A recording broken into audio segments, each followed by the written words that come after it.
I don't even know how to start an interview with a guru. Clouds are on, you just have to rain.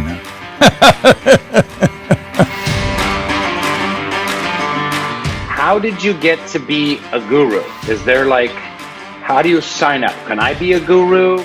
A light cannot stand up and say, "I'm the light." Well, you have to shine, then you are the light. What would you like to say to the young people of the United States? Youth means a vibrant part of life. You must stay young, that means you should not make conclusions.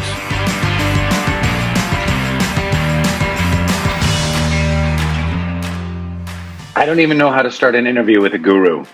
The clouds are on, you just have to rain. A rain joke is a good way to start this interview. But if you're gonna make a rain joke, I'm gonna make a guru joke. Okay. How did you get to be a guru? Is there like, how do you sign up? Can I be a guru? Can anyone be a guru? What's the path to gurudom? Well, you don't aspire to become a guru. People, when they find that your guidance is worthwhile, they may call you a guru. So… Oh, okay. You don't say, "I'm the… the word guru means one who dispels darkness. A light cannot stand up and say, "I'm the light."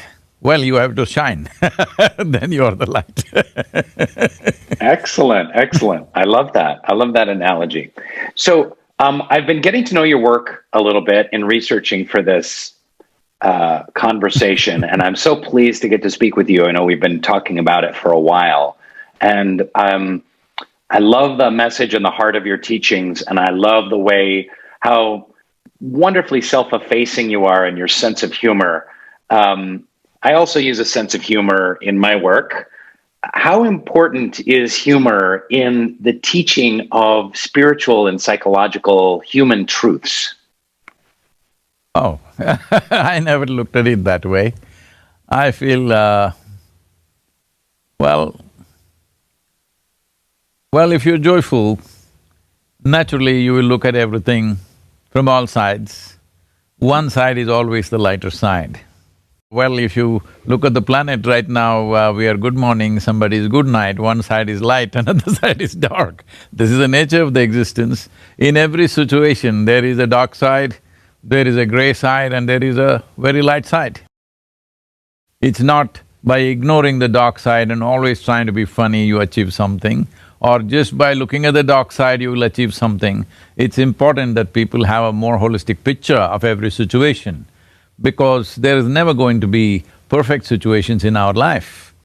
Well, in America right now, a lot of people are looking at this darkness and are feeling very overwhelmed. There's political dark times, there's racial and social justice dark times, environmental dark times. This global pandemic is very scary and another dark time. So how do you find the light in all of this darkness? I thought California is quite sunny, I thought it's not so dark. People are misunderstanding their psychological situations as existential reality. Existential reality is the way it is. How you reflect it in your mind depends on how dark your mirror is. So it's very important to look at life just the way it is, not the way you think it is. Because you can think up anything you want. You can make a horror out of a simple aspect of sun coming up. You can think, "Oh, it's rising and it's going to kill me." There are people who do that.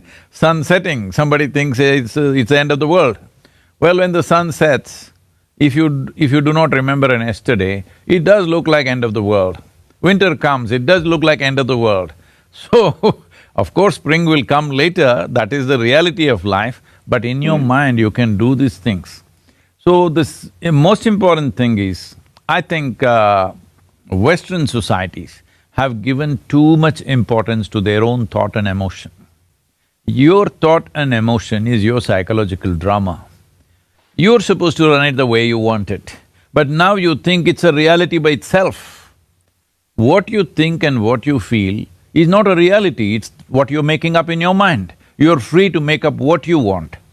In the United States right now, with young people, we're in a mental health crisis, the likes of which the world has never seen.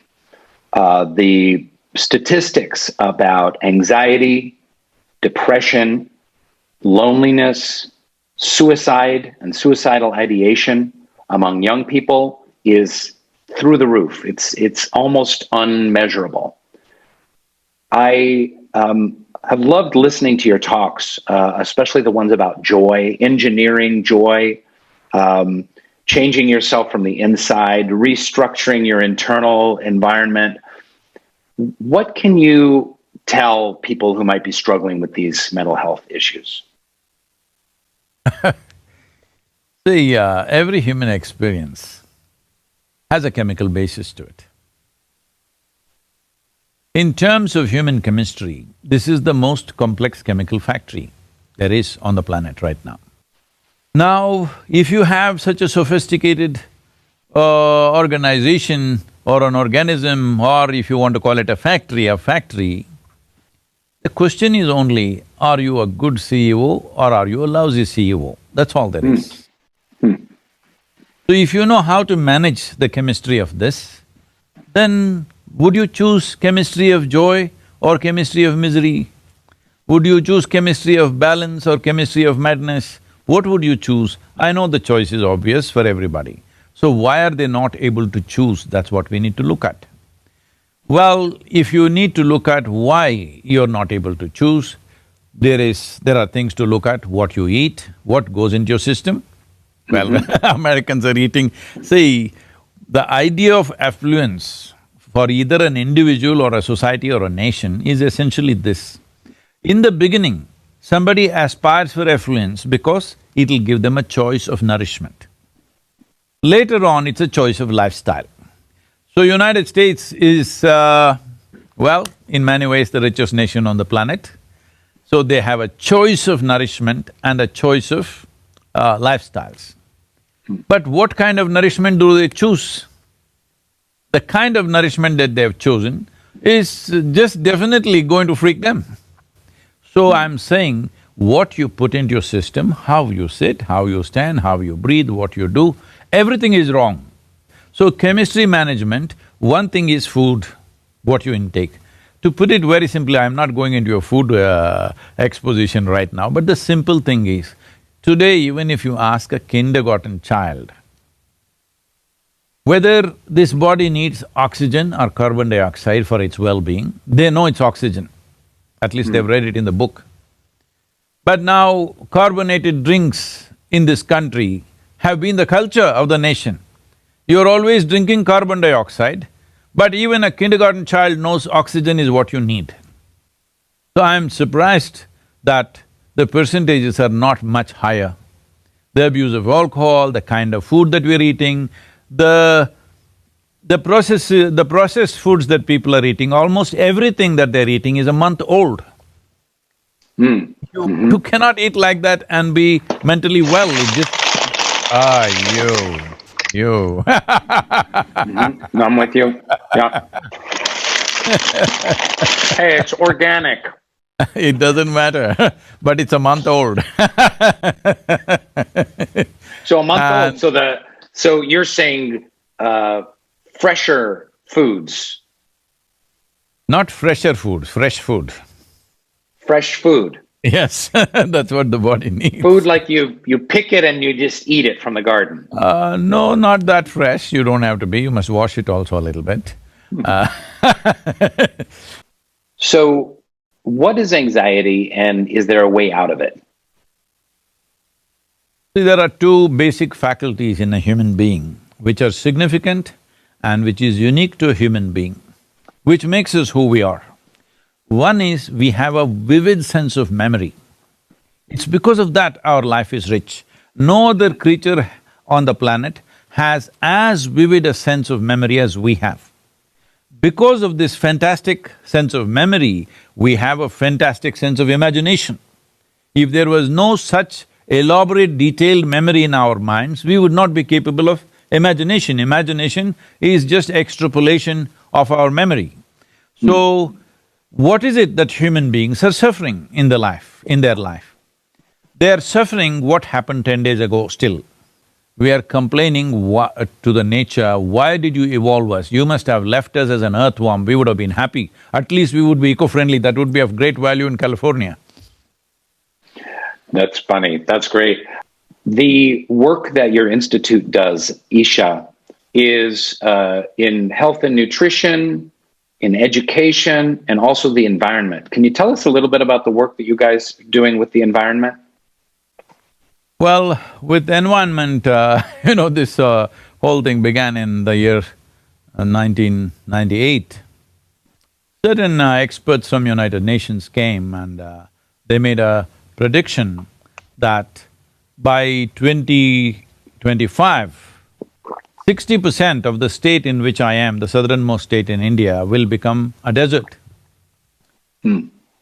I don't like any kind of predictions, whether they're astrological, environmental, political, economic, I don't like predictions because predictions are being arrived at from dead, cold statistics.